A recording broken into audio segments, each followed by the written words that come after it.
بسم اللہ الرحمن الرحیم۔ السلام علیکم۔ آج کی ہماری انفارمیٹیو ویڈیو کا ٹاپک ہے لپالک اولاد کی کیا حیثیت ہے۔ لپالک اولاد جو ہوتی ہے اڈاپٹیڈ سن یا اڈاپٹیڈ ڈاٹر، وہ وراثت میں کتنے حصے کا حقدار ہوگا۔ جو لپالک اولاد ہے اس کے بارے میں اکارڈنگ ٹو لا، اگر آپ اس کی پیرنٹیج میں اپنا نام لکھ دیتے ہیں، جو کہ ویسے اسلام کے خلاف ہے، اگر آپ اس کی پیرنٹیج میں اپنا نام لکھ دیتے ہیں، اس کے ڈاکومنٹس میں اور اپنے بھی FRC میں بھی وہ مینشن ہے کہ جی یہ آپ کی اولاد میں ہی ہے، تو پھر اس کا اکارڈنگ ٹو لا وہی حصہ ہوگا جو اسلام نے اس کا وراثت میں حصہ بتایا گیا ہے۔ اگر وہ بیٹا ہے تو اس کا باقی بیٹوں کے جتنا ہی حصہ ہوگا، اگر وہ بیٹی ہے تو اس کا بھی اتنا ہی شیئر ہوگا جتنا باقی بیٹیاں انٹائٹل ہوں گی وراثت میں حصہ لینے کی۔ یہ تو ہوگی اکارڈنگ ٹو لا بات۔ اگر آپ اس کے پیپرز میں پیرنٹیج میں اپنا نام لکھواتے ہیں اور اپنی زندگی میں ہی اگر وہ کینسل نہیں کرواتے، تو پیرنٹیج میں آپ نے اپنا نام لکھوایا ہوتا ہے، تو پھر ڈیتھ کے بعد بھی جو کہ اس کے بہن بھائی ہوتے ہیں متوفی کے، وہ کہیں کہ جی یہ تو لپالک اولاد ہے، یہ بالکل اس میں حصہ نہیں لے سکتی، تو وہ اس کو چیلنج نہیں کر سکتے، کیونکہ اگر چیلنج کرنا ہوتا یا کینسلیشن کرنی ہوتی تو جس بندے نے اولاد کو اڈاپٹ کیا ہے تو وہ خود ہی اس کو کینسل کر سکتا ہے اپنی زندگی میں۔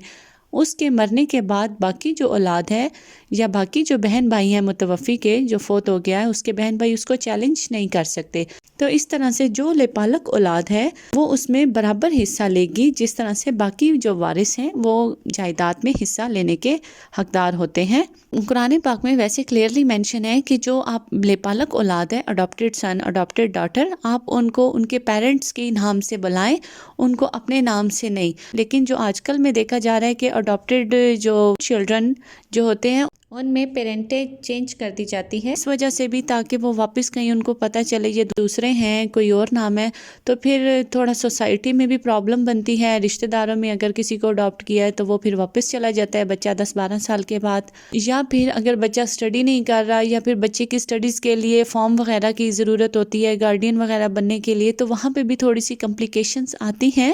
تو یہاں پر اس وجہ سے بھی لوگ کیا کرتے ہیں، پیرنٹیج میں اپنا نام لکھوا لیتے ہیں، ویسے بھی انہوں نے اڈاپٹ کیا ہوتا ہے اور وہ کہتے ہیں کہ جی ہم نے تو اس کو اپنا بیٹا کے طور پہ، بیٹی کے طور پہ اس کو اڈاپٹ کیا ہے، تو وہ پیرنٹیج میں اپنا نام لکھوا لیتے ہیں۔ تو پھر تو اکارڈنگ ٹو لا وہ بالکل وہ اس میں حصے کا حقدار ہوگا۔ اب ایک صورتحال یہ بنتی ہے کہ جو اڈاپٹیڈ چلڈرن ہیں، اگر اس میں پیرنٹیج میں نام ان کے اوریجنل پیرنٹس کا ہی ہے تو وہ پھر وراثت میں کتنا حقدار ہوگا؟ وہ وراثت میں حقدار نہیں ہو سکتا، بالکل بھی نہیں۔ وراثت میں کسی قسم کے شیئر کا حقدار نہیں ہوگا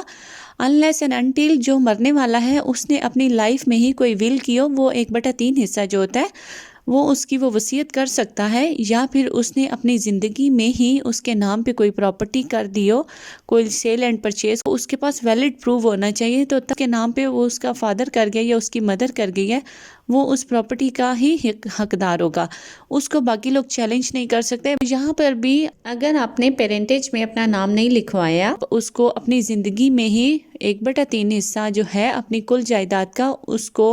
ول کے ذریعے بھی اس کو دے سکتے ہیں۔ ساری کی ساری جائیداد تو آپ اس کے نام پہ نہیں کر سکتے، لیکن اگر آپ نے کوئی سیل اینڈ پرچیز کے پوائنٹ آف ویو سے بھی اس کے نام پہ کوئی چیز لگوا دی ہے، کوئی چیز گفٹ کر دی ہے، تو وہ آپ اپنی لائف ٹائم میں ہی کر سکتے ہیں۔